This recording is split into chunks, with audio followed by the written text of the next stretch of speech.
And I'd like to introduce Steve, who's going to be telling us all about why school librarians should be Luddites. Go ahead, Yes, Steve. indeed. All right. Uh, Thanks for having me. Welcome, everybody. We are going to have a lot to talk about. So, I'm going to quickly do this and switch over to this. And now I can't see you, but hopefully you can see my slides. Oop, try that way.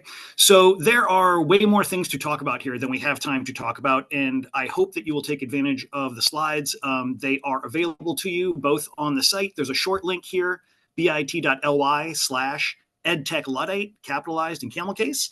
And I think it's really important for us to think about being Luddites. But you can QR code here, link at the bottom of every slide in case you miss it, but we are going to roll right along. I do want to say that these slides are shared, so please do feel free if there's something here that you can find useful. If you want to take it and remix it, whatever, just make sure you, like a good librarian, give credit where it's due. So who is this weird guy? So hi, I'm Steve Tetreault. I am a school librarian. I have been an educator since 1998. I got a couple of degrees. My dad says I have more degrees than a thermometer. And I want to just tell you a little bit about my ed tech journey before we get going. So in 1999, I started in the district, 1999. I was in the district I'm in right now. One place before this, two places before this. But I was the first person to use email in our school. And I'm the reason that we have an email policy because I wanted to use email to make myself available to my students. And so bringing in email as an ed tech tool. And I was the one who pushed for our school to become a Google Apps for Education school in 2008. Kind of rethinking that a little bit these days, but that's where we were. In 2014, I did my doctoral dissertation on personal level factors in Google Docs use in Monmouth County middle schools because I thought Google Apps for Ed was an important tool that we could harness and use with our students. In 2015, I was a technology coach in my district. In 2023, I started doing 10-minute tech lessons with the students because they're really not as good at technology as we think they are. 2024, I wrote a chapter in a book. The book is We Can Teach That, Information Literacy for School Librarians. I wrote chapter 8, From Digital Natives to Digital Awareness, and how we need to think about our students a little differently than we sometimes do when it comes to tech. And also in 2024, I wrote a piece for Knowledge Quest, Should We Pump the Brakes on AI in Education? And that got quite a bit of feedback. A lot of people had a lot of different ideas. And that article actually led me to writing a chapter for Radical School Librarianship, Why School Librarians Should Be Luddites, which is how I ended up here today. So that's kind of where I'm coming from, just to give you a little bit of background. So I'm not going to say I'm an expert in all things tech, but I've got some knowledge about some stuff. So hopefully what I'm going to share with you will make sense.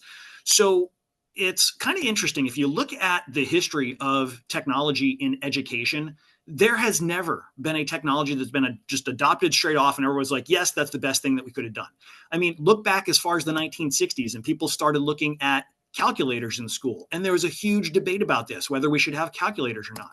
And so we started to see this implemented really widely in the 80s because calculators got really inexpensive. And so we said, well, it's going to save our students time, so it's more efficient and it's inexpensive. So let's do that. And you can actually read a really interesting history of the debate around this. The link is right embedded in that image there.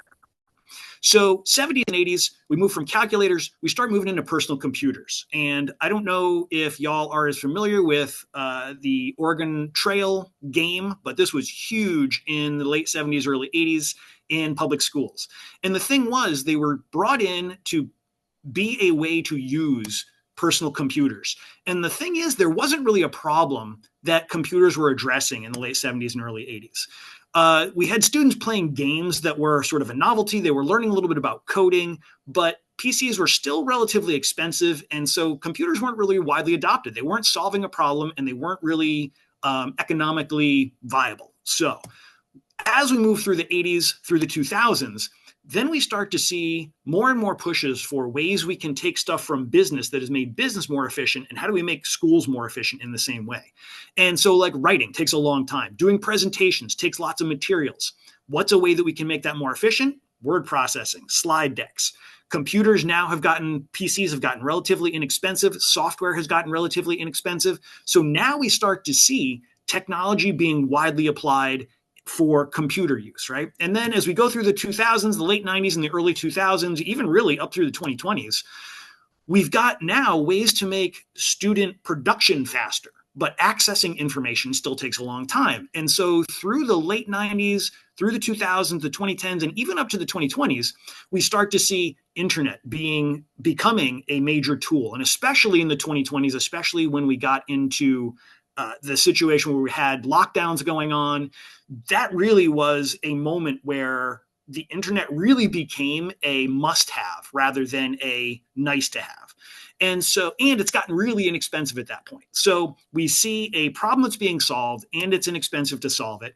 This was not without controversy. Lots of folks debating as far back as the 90s whether we should be bringing internet into schools. And now we're starting to see maybe there's reasons we shouldn't have.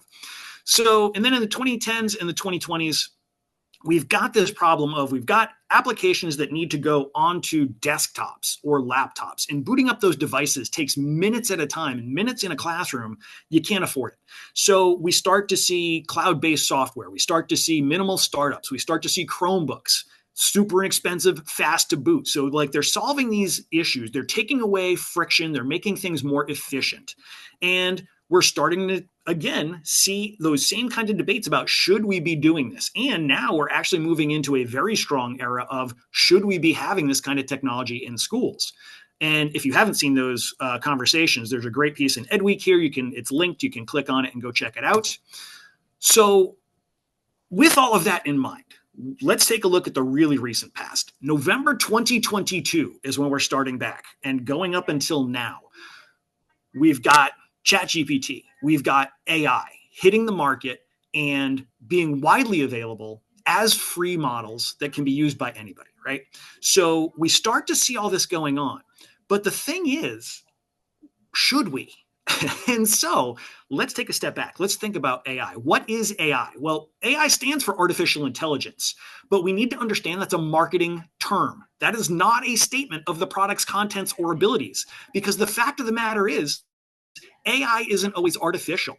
There are companies who were actually had employees who were coming up with the answers for the artificial intelligence tools that people were accessing.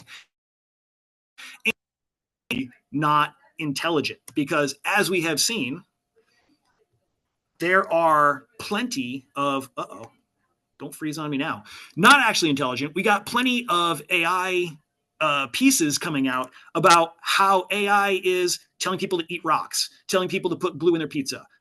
We're seeing that AI is giving harmful advice half the time when asked about information for mental health. So there's some real issues with this tool. And yet, despite all these issues, we're seeing articles like this, and we're seeing this strong push to get AI into schools. Why? Well, I think there's a real difference between what we're seeing with AI and previous ed technologies. One is that we're seeing it pushed into schools rather than being pulled in by the teachers, because pretty much every other tech, the teachers have found ways that it works in their classes, and they have brought it in and then encouraged the students to use it after the teacher has sort of seen how it works, understood how it can help their students, and kind of has that understanding and knowledge they can share with the students. So we're seeing AI more being pushed rather than pulled. We're seeing organic versus artificial. Organic meaning teachers being the ones, the grassroots movement to bring technology into the classroom, versus outside forces pushing technology into schools like we're seeing with AI. And studied versus hurried. A lot of previous technologies have only come in after they've been out for a long time, after they've been used by a lot of people, after they've been out there and have been sort of tested, and sometimes literally tested in terms of being studied and researched to see what their effects are, versus a very fast push to get AI in. Almost as soon as we saw it appear in November 2022, we started getting articles about how we need to know about this as educators, and we need to get it in the classrooms immediately. And there's also the factor of time. Most of those other movements happened over decades, not years, decades, not months, decades. And I had a professor that used to talk about education being like a battleship. Once it gets going in a direction, it's really hard to change its course. And I used to get so frustrated with that fact. It's a fact. It takes education a long time to make a change. And I used to get so upset, like, why can't we start doing this awesome thing right now? But the more experienced I get, the more I think maybe there's reasons why we should be taking things a little slower in schools, maybe not rushing into stuff. So when it comes to AI just happens to be the latest ed tech tool. And we're actually seeing pushback against pretty much all ed tech tools these days in different formats, in different forms, in different ways. But AI as a microcosm, we're going to take a look at, and we're going to think about how it is impacting educators. So it's impacting how students are able to learn and what they're learning. And it's impacting how our students are actually interacting with the technology, with other people. So that's something as educators we need to be aware of. And as librarians in particular, we need to think about the fact that where this stuff comes from, where AI comes from and how it's built is fundamentally at odds with a lot of the values held by librarians. And AI is really driving a collapse of online trust, which is a problem when we're trying to get people to look at sources and judge their reliability. If they don't trust anything, that's a problem. So this is a tool that has some real serious impacts. And that's why I think it is just a rational reaction that any new educational technology is something we look at through a Luddite perspective. And so people, when they hear the term Luddite, often think of a real hater of technology. It's usually used in a derogatory way. The movement's named after Ned Ludd, who was a probably fictitious figure. And it came about after workers were smashing technology. And that's sort of how people think of Luddites. They take hammers to the tools of progress. And why do we have that image? Because there was a Luddite movement and there were machines that were smashed, but why? And it's interesting that the story that has persisted is that these people were backward and they just didn't want to have progress. History is written by those with the ability to chronicle it and perpetuate it. And the people with the money were the ones that the Luddites were working against. The people that were Luddites generally didn't have a ton of money, didn't have a ton of education, and their perspective was kind of lost for a real long time. If you actually find out what real Luddites are about, what real Luddism is about, they are people who are familiar with a technology and they're concerned about the impact of that technology, especially on vulnerable populations. And that's really where the Luddite movement started. There's some great resources here if you want to check them out, but being a Luddite means thinking about how does this stuff work and what is the impact it has. And I think as educators, we absolutely should be doing that all the time. School librarians in particular tend to be the tip of the ed tech spear. We tend to be the ones who discover something exists or we're told that we have to find out about it. We learn how the technology works, how it's built, what it does. We try and figure out what are the use cases for this. How should it be employed? How can it be employed? We dig into the safety and the security to decide, is this something that actually would be good for our students? Is it safe for our students to use? And then usually school librarians are the ones who are introducing this to students and staff. And the thing is, when we look at AI in particular, there are so many different areas impacted by AI. There's so many issues. There's so many problems that need to be considered and weighed and carefully balanced against any potential uses. So here are 10 of the categories that I have found to be really indicative of things we need to be thinking about with AI. So let's look at educational issues and impacts. We can talk about cognitive debt, which is basically when you use AI, your brain is less likely to remember the information that is generated. When we have to look it up ourselves, it sticks better. We've also got cognitive offloading, which is when we basically are not using critical thinking skills. And so we're losing those critical thinking skills because we're not using them. All of these article headlines are linked. You can read the original articles there.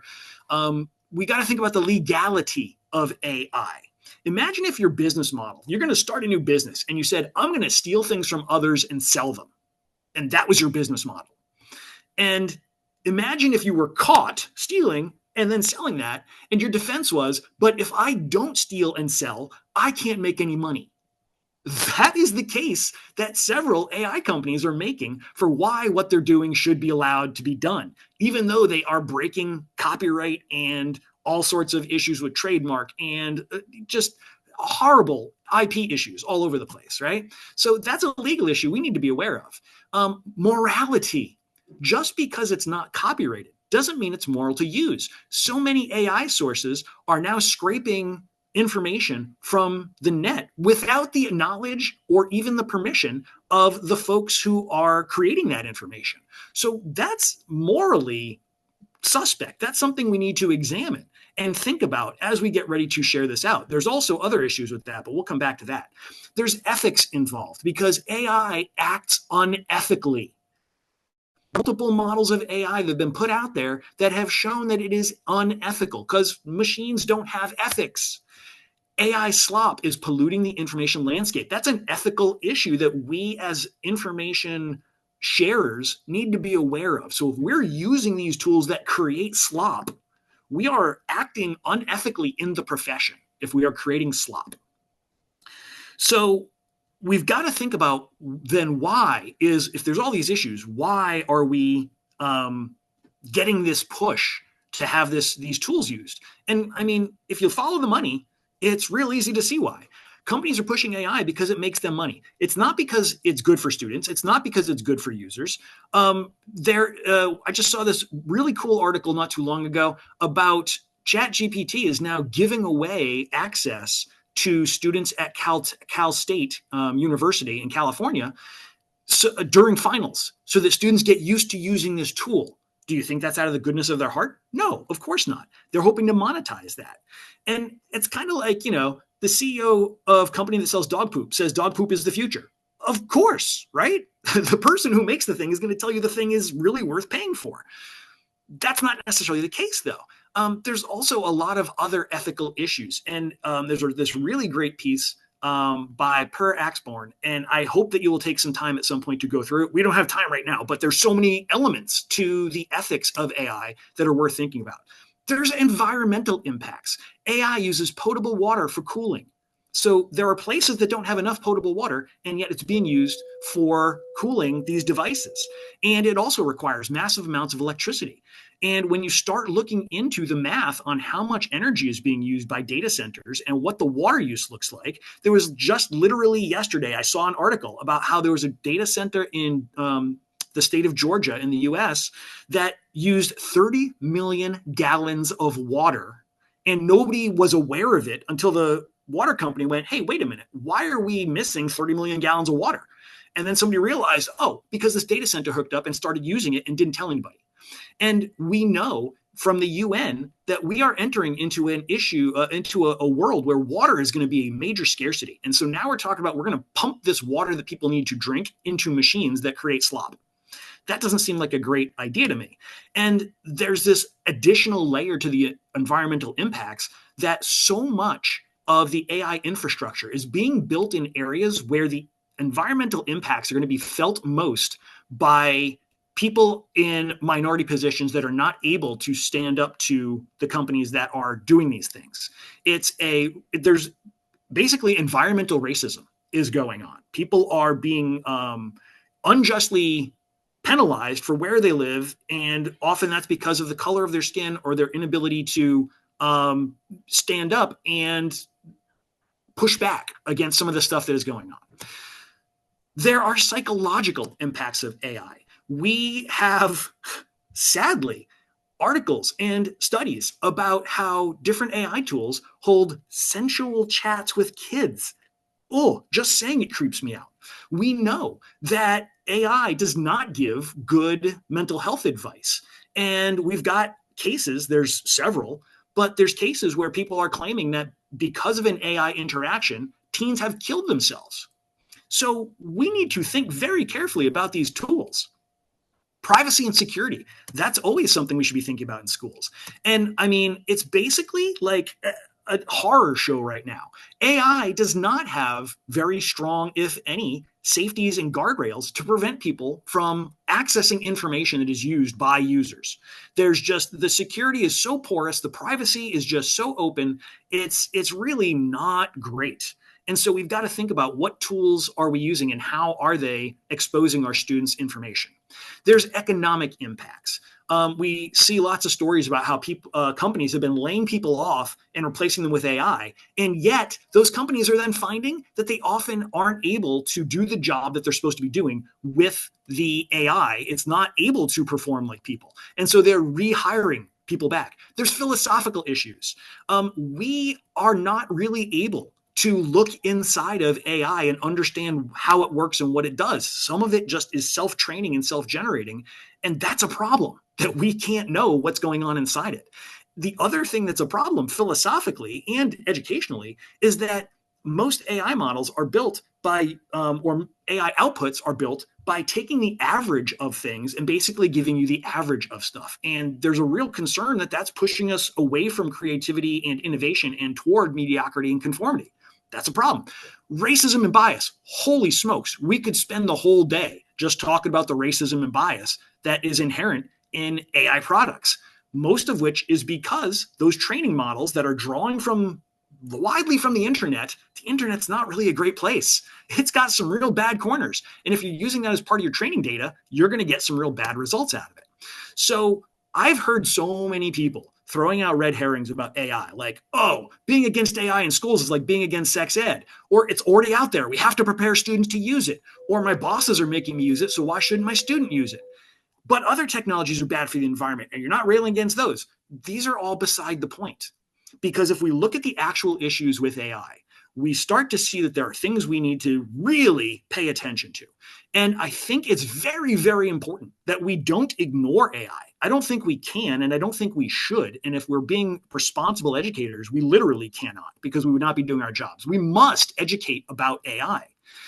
And I think that brings us to really pushing information literacy. And I think information literacy itself is a call to Luddism, because I would say there's two key elements: context and perspective. And this picture used to float around quite a bit. And if you're looking at things from one direction, it's a 6. You look at things from another direction, it's 9. Just because you're right does not mean I am wrong.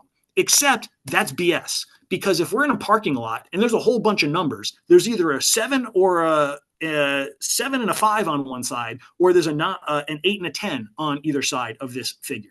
Just because we're seeing a piece of it does not mean we're seeing the whole thing. When we start looking at the whole context, then we start to understand. And so we can't just say, well, your opinion is fine.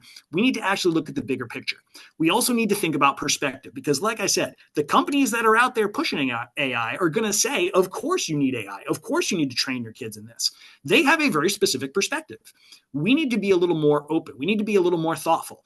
It can be absolutely true that AI can do some stuff that humans can't. And it can be absolutely true that AI is not good for people. That doesn't mean that's all the sides. And we need to think about, what are all the sides? What are different ways we can look at this and see different elements? So when we start applying this to emerging technologies like AI or whatever else comes along, we need to ask ourselves, how does this new technology situate in the big picture of education? Like, what is its role? What does it do? How does it do it? What problems does it solve? If it's not solving problems, maybe we shouldn't be using it. Is it legal? Is it ethical? Is it moral? Is it safe? What impacts does it have on learning and mental health and the environment? Is it being pushed into classes, or is it being pulled in by the educators? That's a lot to consider, but it's important. We need to think about how we are looking at information as well, and especially with information in AI, because information is not free. It costs time to collect information. It takes effort to collect information. It takes training to reliably share information. So we need to ask ourselves, who is getting paid for the information? Is it the creators of the information, or is it the aggregators of the information? Because AI aggregates it, AI companies get paid, but the creators who made all the information that AI companies are using, they're not getting paid. That's a problem. We also need to think about AI as a tool. It has costs, just like any tool. Any tool is going to have a cost, and we need to look at what the costs are in order to use that tool and decide if we're willing to pay that price in order to be able to use that tool. Can AI do things people can't? Sure it can. They're finding some really neat applications for this in advanced science areas, advanced mathematics areas. In elementary levels? No. In high school levels? No. This is really major, way out there, huge data sets of information that are being processed by professionals. That's not what we're seeing on a day-to-day basis in schools, though, right? AI as a tool literally undermines the educational process. It removes pedagogical friction. And I just heard this idea last week. It's such a neat idea. Micah J. Miner was doing a presentation and he talked about pedagogical friction, that necessary struggle that we have to go through for learning to stick and to be important to us. AI completely undercuts that. And here's the other thing. If you're using AI on a daily basis, if you're using it well, if you're using it correctly, if you're using it with ethics and morals and responsibility, it's going to take you just as long to use AI as it would to just do the darn thing yourself. Because the uncertainty of whether the information that AI is spitting out means we've got to fact check it. And that's going to require knowledge of the subject or knowledge of fact checking skills. And it's going to take the time of fact checking itself. Those are all things that our students are not great at. We also need to cite anything that is created, and citations are not really always forthcoming from AI. When they are, they're sometimes made up. So these are things we need to be carefully checking and think about how they work. And again, if we're doing that for AI products, why not just do it in the first place? Because then you're going to actually get better learning results, better product results, and you're going to know exactly where everything came from rather than being like, I don't know, the computer spit it out. So we need to think about how are we as educators and as guardians of information literacy thinking about our students' learning and safety and development and the impact tools have on them. And we need to think about, for information purposes, how is information created? How do we look at its quality? What is its purpose? And how is it being disseminated? So in all of that, we should be sifting information. When we get information from AI, we should be using the SIFT process or something similar to it, where we're going to stop and think about this information. Is it a motion forward? Does it fit with pre-existing knowledge? You probably already know about SIFT, so I'm just going to kind of flip through these real quick because I'm sure that you've seen this kind of thing before, but we do need to think about lateral reading when it comes to information sources, and especially on AI outputs. We need to ask, are the things that the AI is saying are true actually true? Can we trace the claims and the quotes in the media that it's sticking out there? Are the citations actual real sources, or is it making stuff up? Are the sources that it's citing experts or eyewitnesses? So when we take all this together, we can't ignore AI, but we don't have to just blindly use it either.